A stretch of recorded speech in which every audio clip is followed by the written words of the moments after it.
Tensions in the Persian Gulf reach a dangerous tipping point as Tehran issues a direct ultimatum to its neighbors. With US sanctions tightening, Iran's security chief threatens to target regional interests and shut down oil shipping through the Strait of Hormuz.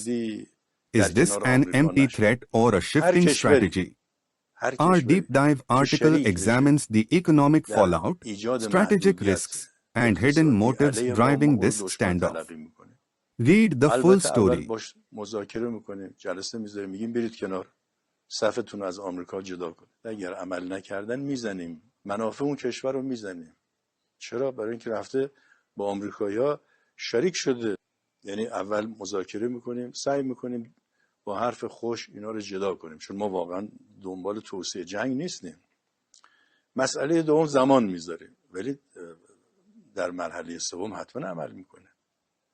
اگر این کار اینا شروع کنن، ما یک قطره نفت نه تنها از تنگی هرمز، از خلیج فارس نمیذاریم بیرون بره. میشه این کشورها بیان در محاصره اقتصادی کنار آمریکا قرار بگیرن، به منافع اقتصادی ما آسیب بزنن، ما بذاریم نفت از خلیج فارس بره؟ نه، نفت نه از تنگی هرمز نه از خلیج فارس.